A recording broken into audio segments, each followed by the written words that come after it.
que tu tá morrendo de rir, Evelyn? Vocês ficam falando mal de mim aí, né? Pelo grupo de Não, vocês. professor. Aham, Nada a sei ver. bem. Sei bem. Minha mãe tá gritando aqui do lado. Ah.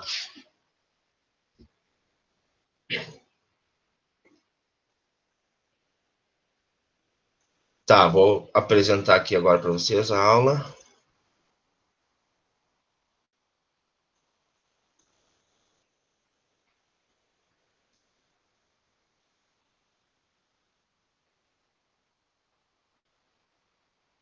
Estão enxergando alguma coisa ou não?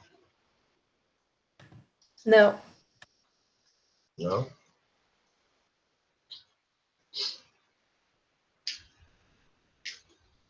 E agora? Agora sim. Foi. Agora foi, tá. Bom, gurizada, então a nossa aula é no setor livro 4, né? Setor A, aula 39 e 40. Ela fala sobre as leis ponderais, tá? Bom, para a gente iniciar um pouquinho a nossa conversa e nos localizarmos aí no tempo e no espaço, a gente fala, eu só quero trazer para vocês que a química, como ciência, ela começa a aparecer no finalzinho ali do século XVIII, tá? Principalmente devido aos estudos destes 4 senhores que estão aparecendo na tela para vocês, tá? O Lavoisier, o Proust, o Dalton e o Gay-Lussac, tá?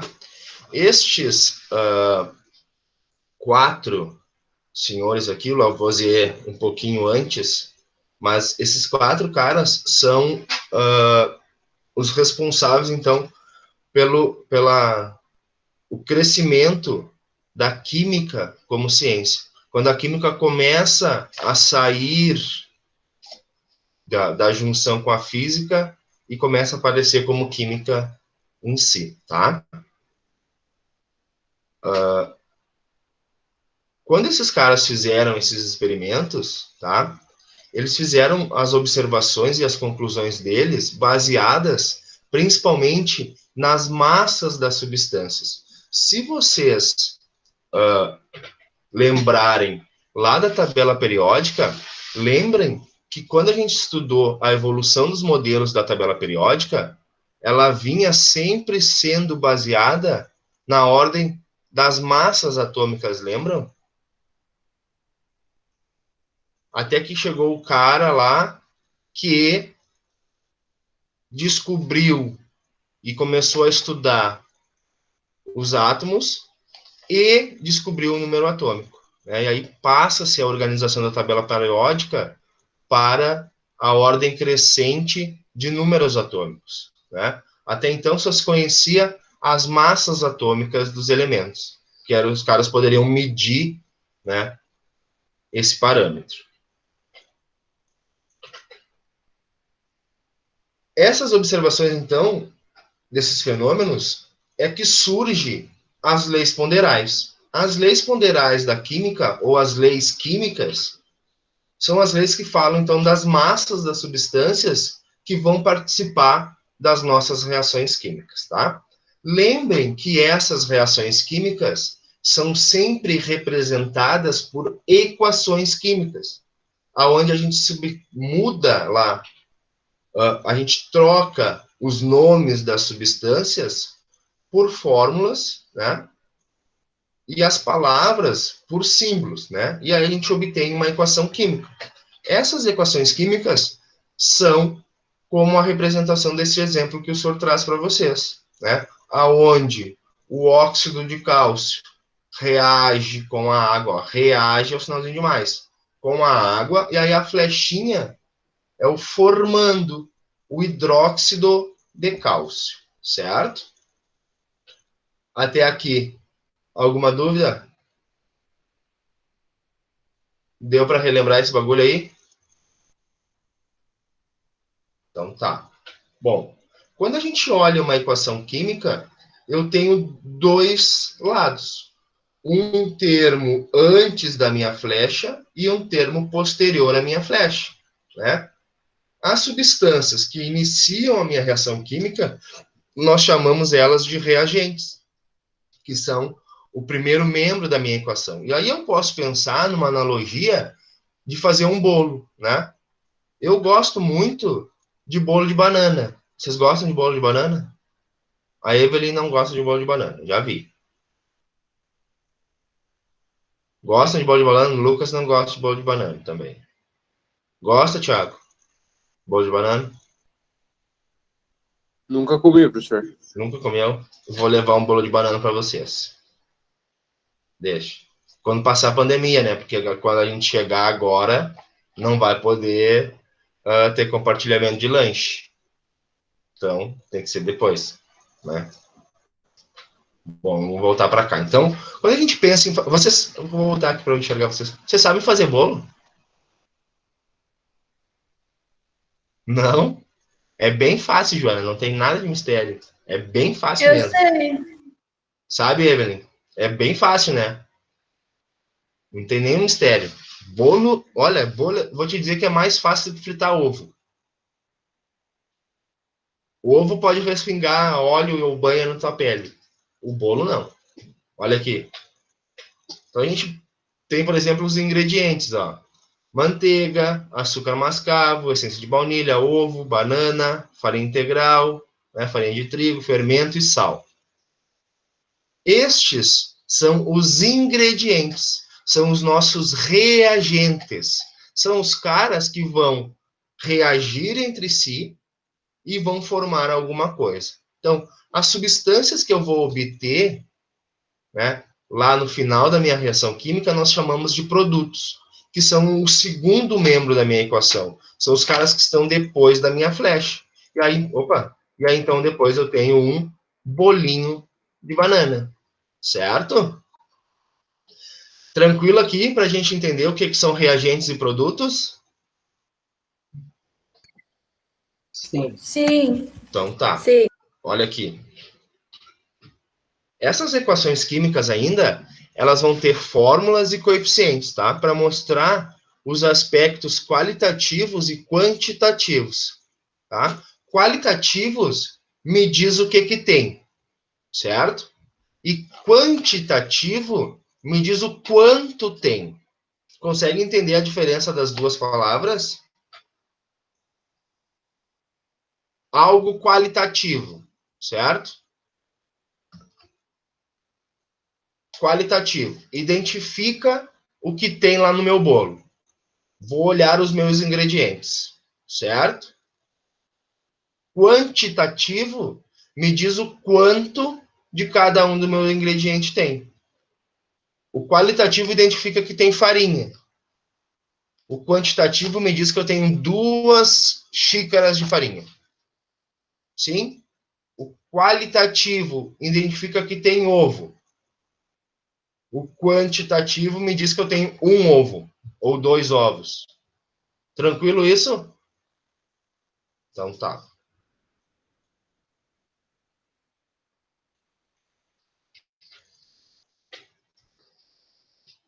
E aí então, nestas equações químicas podem aparecer algumas informações, tá?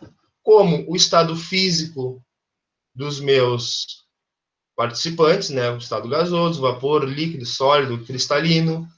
A presença de moléculas ou íons, aí a gente aparece o estado aquoso, desprendimento de gás, formação de precipitado, necessidade de aquecimento, que é o delta, presença de luz, que é o lambda, e ocorrência de reação reversível, tá?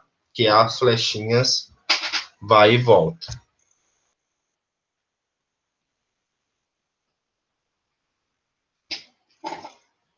Vamos adiante. E aí a gente vai falar um pouquinho sobre as leis ponderais, então, tá? As leis ponderais que a gente vai estudar são 2. A lei da conservação das massas, que é a lei do Lavoisier, e a lei das proporções de massa, que é a lei de Proust, tá?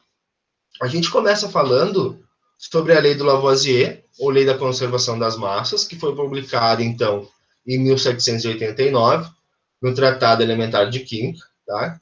E é também chamada de lei da conservação da matéria. Aqui, a gente precisa lembrar que se a matéria é conservada, a conservação é da massa, né, e da matéria, o que eu tenho no início, eu preciso ter no fim. Esse é o pensamento para a gente entender a lei do Lavoisier, tá? O que a gente tem no início, temos no fim.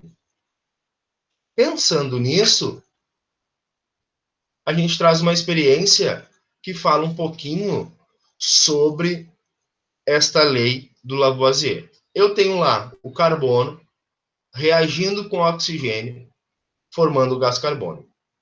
Se eu pegar 3 gramas de carbono, reagir com 8 gramas de oxigênio, eu formo 11 gramas de gás carbônico, certo? Se eu pegar, por exemplo, 6 gramas de carbono, 16 gramas de oxigênio, eu formo quanto?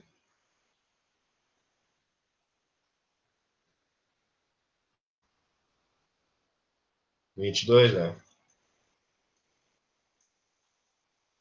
22 gramas de gás carbônico. Então, quando eu olho as massas lá dos meus reagentes e produto, a soma das massas dos reagentes deve ser igual à soma das massas dos meus produtos. A quantidade de massa que eu tenho no início deve ser igual à quantidade de massa que eu tenho no fim. Certo? De boas isso? Então, tá. Então, a soma dessas massas antes da reação é igual à soma das massas depois, tá?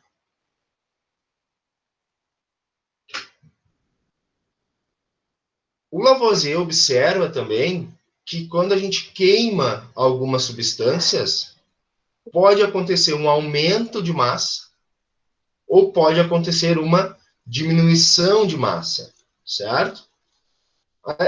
Essas duas figuras são figuras que tem aí no teu caderno do aluno, certo? Então, na nossa aula. Aqui tem a situação onde a minha balança ela está em equilíbrio, com 2 pedacinhos de carvão exatamente iguais. E aí, quando a gente coloca fogo num dos pedacinhos de carvão, ocorre uma diminuição da massa deste carvão, certo? E aí, então, olha aqui, ó, eu tenho uma perda de massa para o ambiente, certo? Um outro experimento que é mérito do Lavoisier, a sua descoberta, é que essa diferença de massa se deve à absorção ou liberação de gases durante as reações químicas, certo? Aí a gente pode pensar, por exemplo, a queima da palha de aço, do bombril lá, ela vai acontecer com o consumo do oxigênio do ambiente, certo? E vai produzir um composto de ferro e oxigênio, o óxido de ferro, tá? E aí, quando eu faço a queima desta palha, no início, não sei se você consegue enxergar aqui, ó, 8,48 gramas. Enxergam aqui? Sim. Após a queima, este oxigênio do ar é absorvido e forma um composto, o óxido de ferro, com oxigênio do ar. E aí eu tenho um aumento na minha massa e passo a ter 9,087 de massa. Certo? De boas isso? Sim. Sim. Qual é a diferença entre as duas situações? A primeira situação, quando eu queimo lá o carvão, eu tenho a reação com o oxigênio do ar também. Só que, quando a gente queima o carvão, a gente forma dióxido de carbono, a gente forma CO2, que é um gás que é liberado para o ambiente. Quando eu queimo lá a palha de aço, que é basicamente de ferro, eu absorvo o oxigênio do ar e formo um óxido, o óxido de ferro, certo? Que vai ser também conhecido como ferrugem, tá? Então, essas duas situações que o Lavoisier prevê, certo? Quando ele fala da sua lei, né, e a gente pode, então, pensar nesse pensamento aqui, que a soma do ferro mais oxigênio é igual à massa do óxido de ferro, a gente pode pensar, então, que a lei do Lavoisier ela pode ser resumida em algumas frases, em alguns pensamentos. O primeiro pensamento, vocês já devem ter ouvido falar, né, que na natureza nada se cria, nada se perde, tudo se transforma. Conhecem essa frase? Né? Sim. Uma frase célebre aí do Lavoisier. E aí o outro pensamento, ó, que a massa total de um sistema fechado não varia, qualquer que seja a reação química que vai acontecer. Quando eu tenho os dois exemplos que o senhor passou para vocês, a queima do carvão e a queima do ferro, eu tenho dois sistemas abertos. Por isso que eu tenho a liberação de massa, a perda de massa e o ganho de massa. Agora, quando eu fecho o meu sistema, eu boto a minha reação a acontecer dentro de um lugar fechado, que não troca massa com o meio, eu tenho absoluta certeza que a massa do início é exatamente igual à massa do fim, certo? Então te liga que a lei do Lavoisier ela é aplicada para sistemas fechados, certo? A conservação da massa só funciona em sistemas fechados, certo? Agora, quando nós vamos pensar na estequiometria de uma equação química, na estequiometria de uma reação química, eu aplico a lei do Lavoisier. Por exemplo, quando a gente estava falando ali do exemplo da queima do carvão. Eu tenho lá 3 gramas de carvão reagindo com 8 gramas de oxigênio, eu posso prever a formação de 11 gramas de CO2. Posso fazer essa previsão, certo? Mesmo que o enunciado não me diga que eu tenho que respeitar a lei do Lavoisier.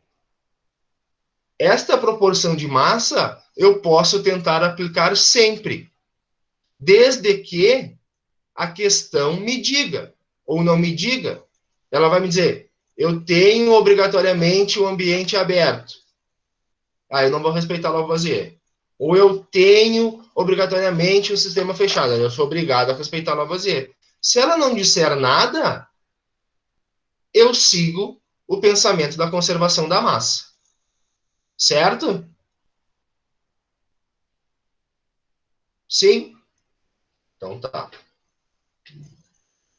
E ainda aqui, ó, numa reação química, a soma das massas dos reagentes é igual à soma das massas dos produtos. Tá? Então, esses são os dois pensamentos que são importantes. O Lavoisier funciona bem certinho para sistemas fechados, e aí eu tenho, então, se está no meu sistema fechado, a conservação da massa.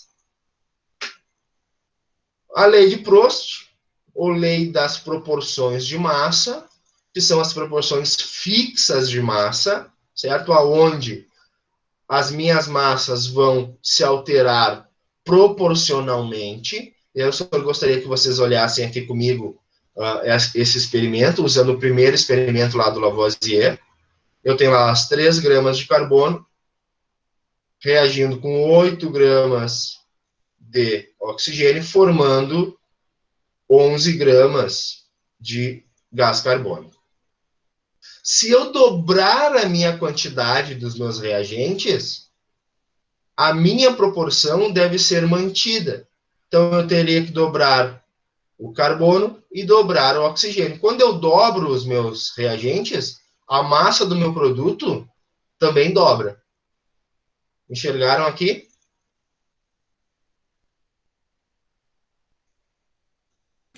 Sim.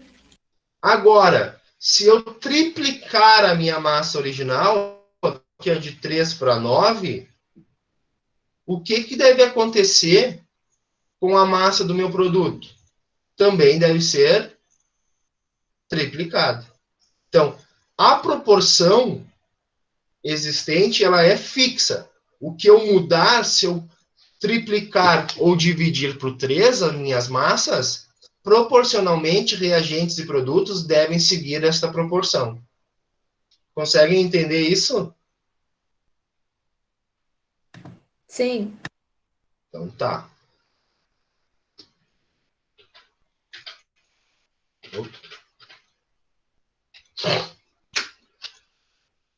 Então vamos dar uma olhadinha aqui nos nossos exercícios do Em Classe, tá?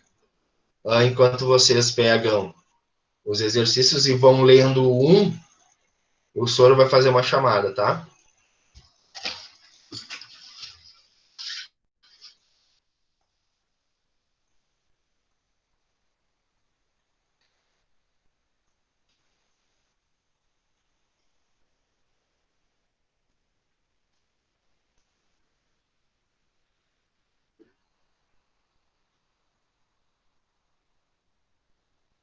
Henrique está entre nós.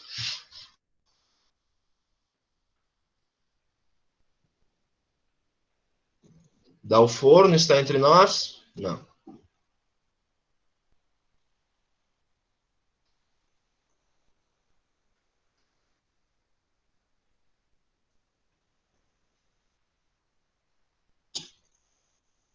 Mank e Feldman estão aí, né? Isabela. Isadora não. Joana. A Isabela está ali, enxerguei.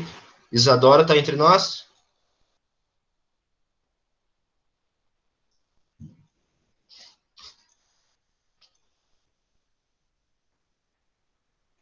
Lin está entre nós? Sim, professor, tô aqui. Tá bom. Feito. Deixa eu tirar. Dá um sorrisinho aí, quem está com a câmera aberta.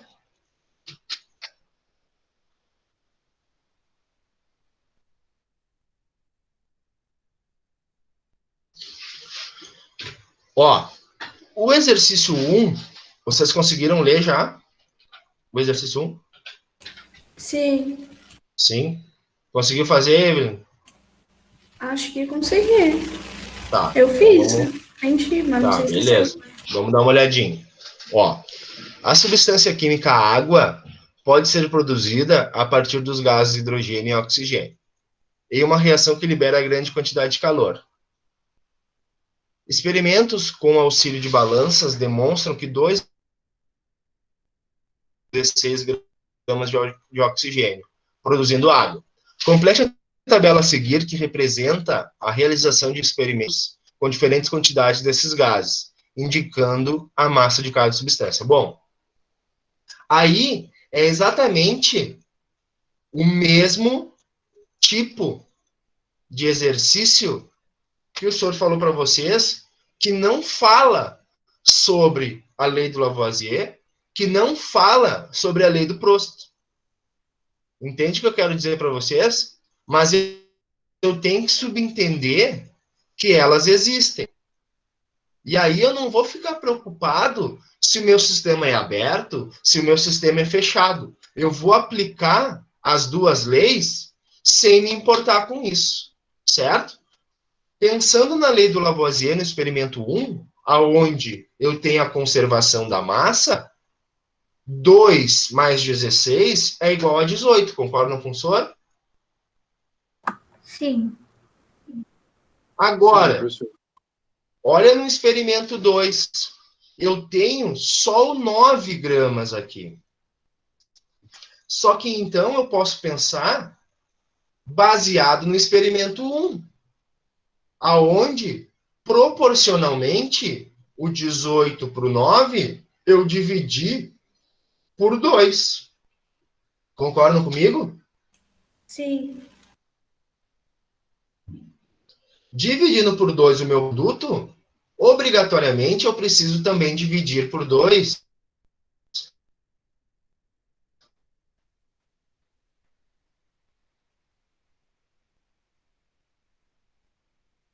Se eu tenho 16, dividido por 2 é 8. 2 dividido por 2 é 1. Está aqui o 1 e o 8. Feito?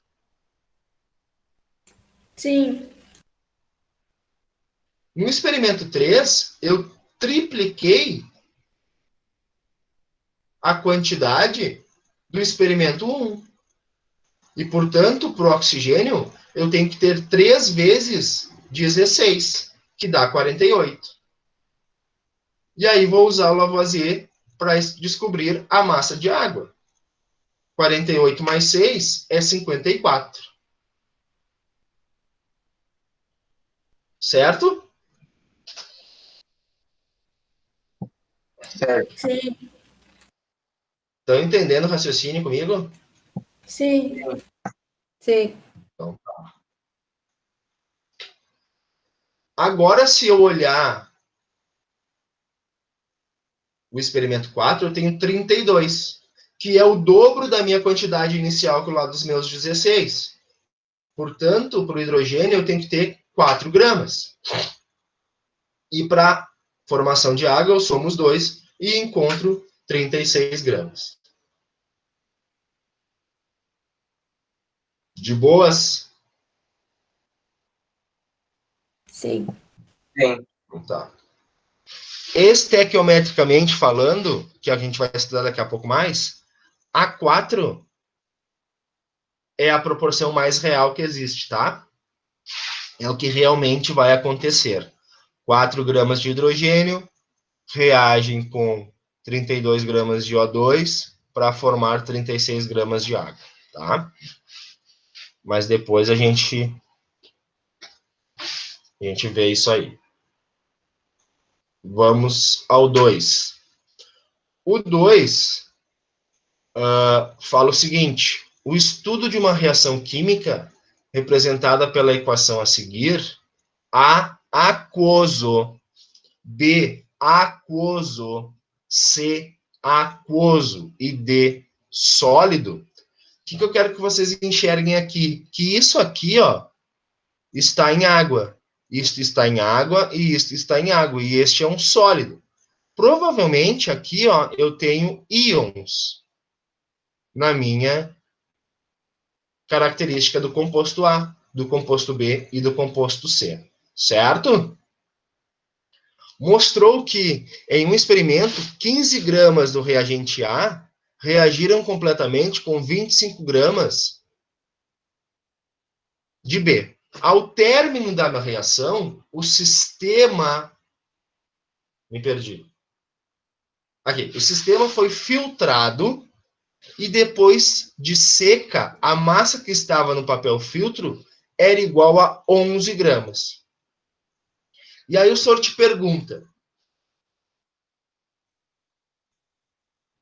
massa seca num papel filtro é de alguém aquoso ou é de alguém sólido? É um sólido? É de um sólido. Muito bem, Emer. Portanto, o meu D, eu já sei a massa. Concorda? Tá ali, ó. Ah, sim, sim. O D eu já conheço a massa. Eu botei a animação virada. Então, quando eu somo lá 15, ó, 15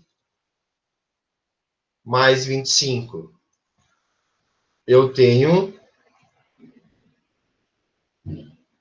40, né? Menos 11, que é a massa do D, eu encontro os meus 29 para a massa do C. De boas esse 2? Sim, não, talvez. Joana? Sim, entendi. Então tá. Gelate? De boa? Tá bom. Vamos adiante, então.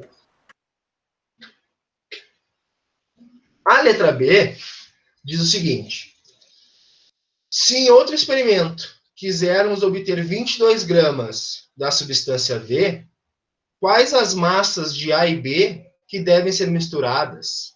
Preencha a tabela a seguir comparando esses dois experimentos. Eu tenho lá, para ter 11 gramas do D, 15, 25 e 29.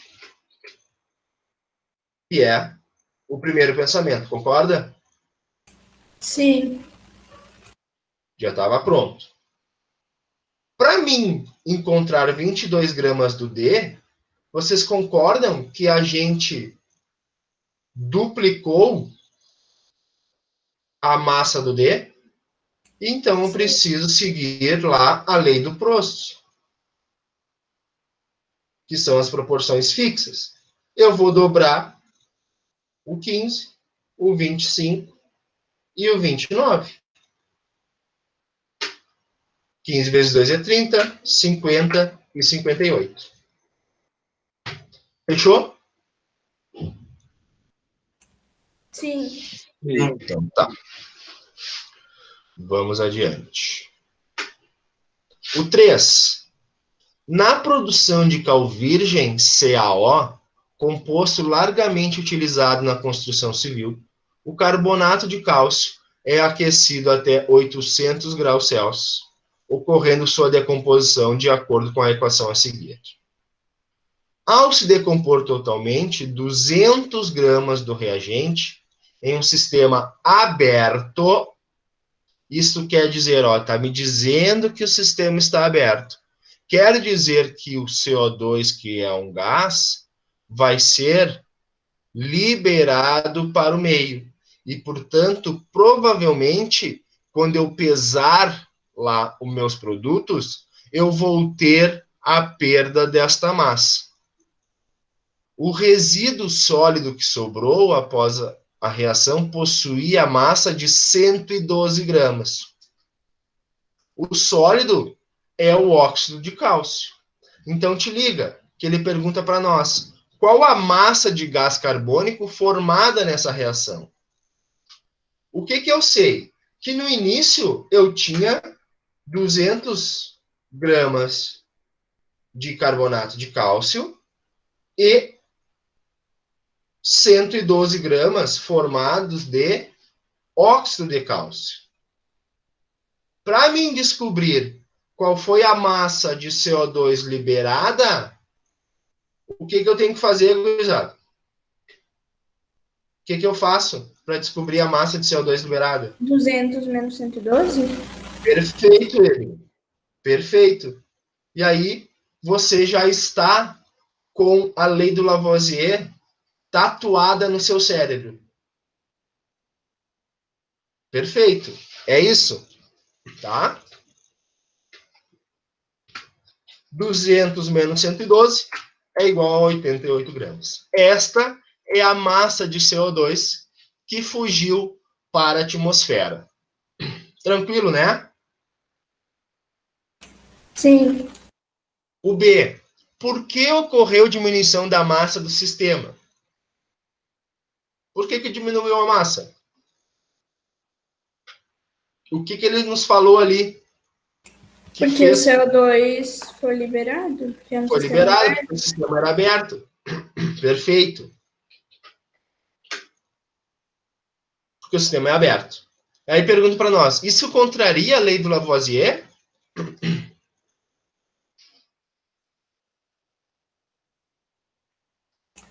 Acho que não, porque a lei dele só funciona em sistema fechado. Perfeito, de novo. Viu? Tu tatuou a lei do Lavoisier no teu cérebro. Agora nunca mais vai esquecer. Perfeito. Não contraria a lei do Lavoisier. Porque a lei do Lavoisier se aplica exclusivamente para sistemas fechados. É óbvio que eu posso... Eu vou precisar sair um minutinho, que acabou de tocar a campainha. Obrigado. Não tem problema. Pode ir. A lei do Lavoisier se aplica fielmente a sistemas fechados, mas eu posso usar ela, tá? Vamos adiante aqui. Não contraria porque o sistema é fechado, então. É para sistemas fechados, né? Vamos lá. O 4, ó, é a figurinha que está aí na nossa aula que o senhor mostrou para vocês, ó. Os pratos de uma balança, denominados A e B, foram equilibrados com pedaços de carvão em cada prato de mesma massa. Realizou-se a combustão, queima, né, do carvão localizado no prato A da balança e observou-se que após a combustão, o prato A ficou localizado acima do B, como mostra a ilustração. Entendendo o funcionamento de uma balança, a gente sabe que se o prato ficou acima, é porque a sua massa é inferior à outra massa. A do prato A é menor do que a massa do prato B. Sim? Todo mundo Sim. sabia disso? Sim. Então tá. Aí então ele nos pergunta: a massa de matéria sobre o prato A aumentou ou diminuiu após a combustão? Se eu tenho esta variação de massa, o meu prato subiu, é porque eu tive uma diminuição da minha massa. Já que o meu C, meu carvão, se transformou em CO2 e foi espalhado para a atmosfera. A gente perdeu esta massa de CO2 formado. Tranquilo isso? Sim. Então tá. O B, de novo, esse fato contradiz a lei do Lavoisier? Não de novo, né? Porque então a lei do Lavoisier se verifica experimentalmente, sempre num sistema fechado, num recipiente fechado. Tá? Se eu colocasse uma cúpula de vidro em cima desta balança, eu conseguiria então realizar essa combustão no sistema fechado, e aí eu conseguiria ver que ela permaneceria em equilíbrio. Tá? 5. Ao se queimar o metal magnésio, observa-se uma chama de coloração branca muito intensa, conforme a imagem a seguir. E aí, quando a gente voltar semana que vem, me cobrem para a gente fazer esse experimento, tá? Queimar o magnésio. Aí eu corro lá no laboratório e pego um pouquinho e a gente queima esse negócio para vocês verem o quão intenso é realmente essa luz, tá? Bom, em uma balança de pratos, semelhante à do exercício anterior, foram colocados 2 pedaços de magnésio metálico, de mesma massa, um em cada prato. Provou-se que a queima do magnésio contido no prato A, com consumo de gás oxigênio, produziu óxido de magnésio.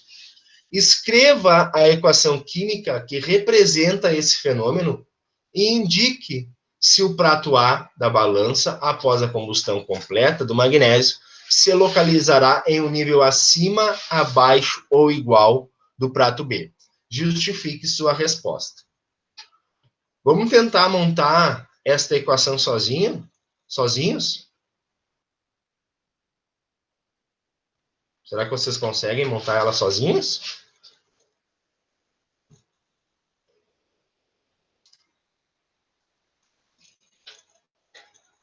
Olha aqui, ó.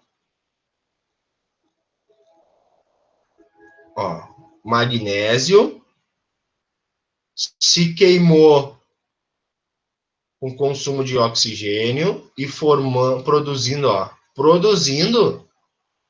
Esta palavra produzindo já me mostra isso aqui, ó. Certo? Falou produzindo, falou formando, é a partir dali que eu tenho a minha flechinha, que indica que aconteceu a reação química.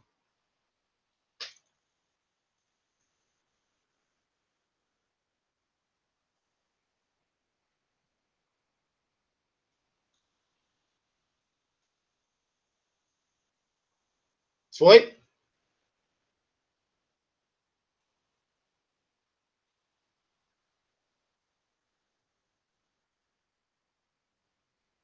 Montaram? Sim. Então tá. E aí o que deu?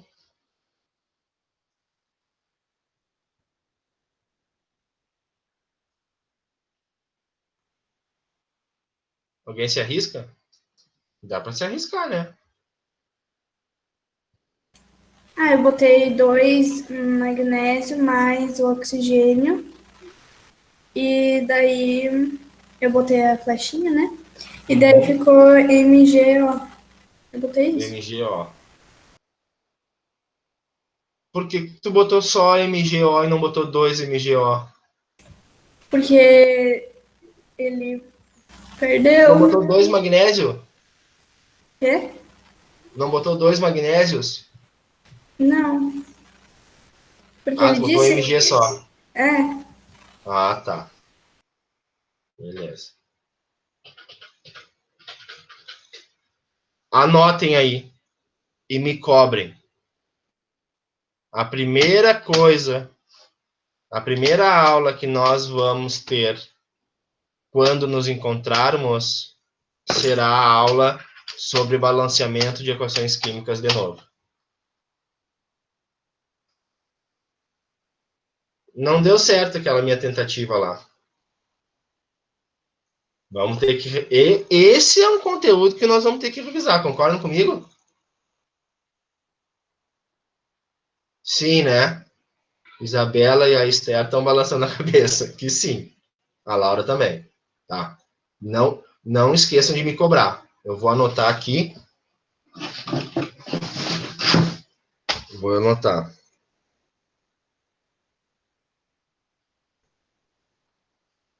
Porque, olha, eu enxergo que vocês não conseguem, não se deram conta de como é que faz isso, tá? Bom, aí eu vou mostrar para vocês aqui, ó. Tá aqui a minha equaçãozinha montada, onde eu tenho magnésio mais O2 dando MgO.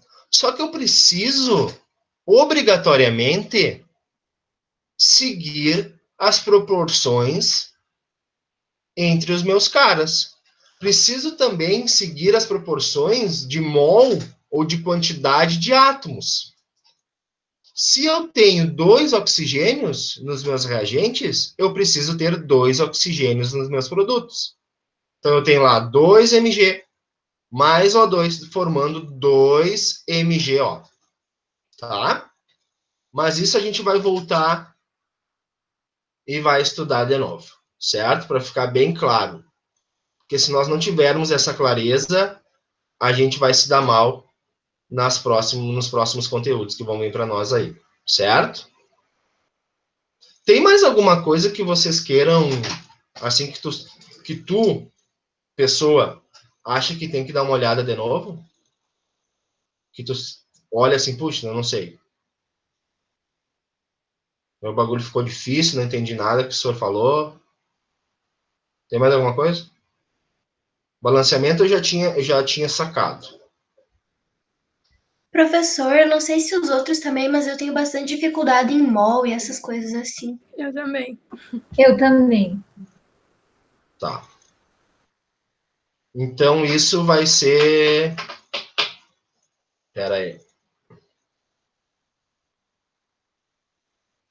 Funciona o computador. Por que o meu computador não funciona?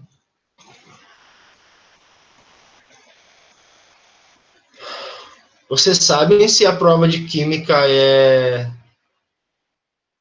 no dia 7 ou no dia 8?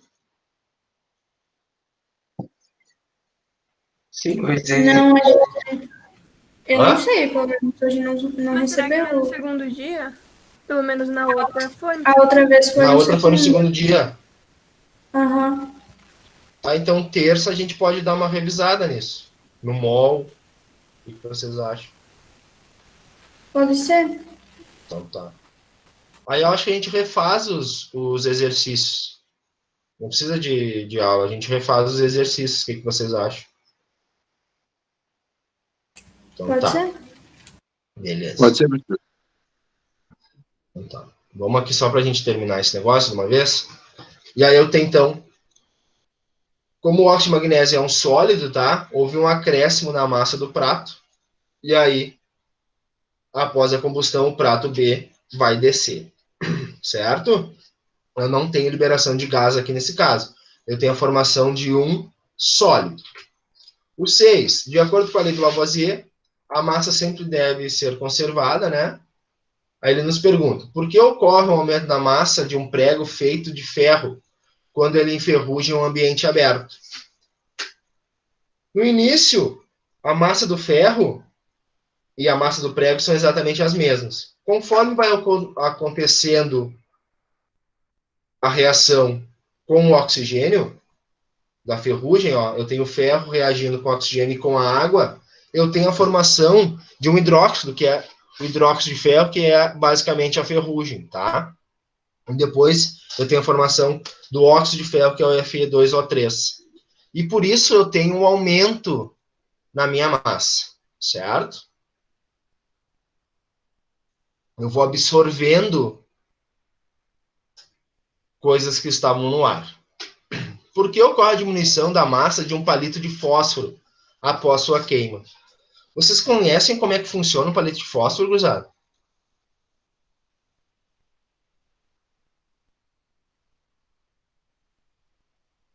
Vou mostrar. A parte do palito, então, se transforma numa substância gasosa, mais ou menos assim. Estão enxergando? E aí, por isso, ele fica com a massa menor após a queima, tá? E aí,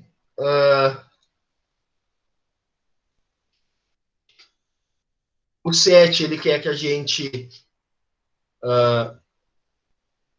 sabe-se que 6 gramas de carvão reage exatamente com 16 gramas de gás oxigênio, O2, produzindo apenas gás carbônico CO. Escreva a equação química. Eu tenho C mais O2 dando CO2. Se eu tenho 6 gramas e 16 gramas, levando em consideração Lavoisier, eu vou ter 22 gramas de CO2. Tá?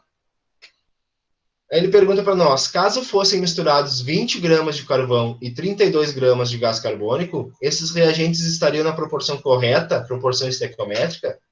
É o que eu tenho? C mais O2 dando CO2.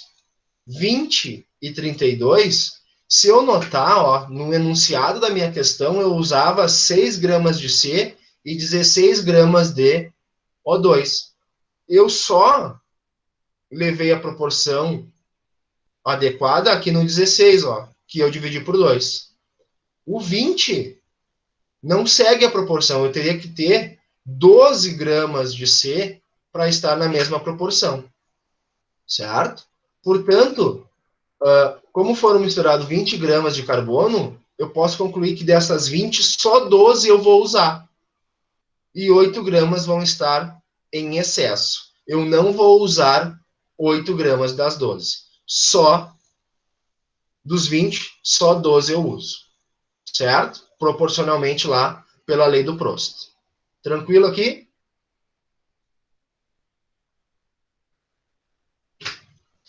Daí, qual a massa de gás carbônico produzida na mistura do item B? Né? Eu tenho, então, 12 e 32, 44 gramas, que respeita a lei do Lavoisier.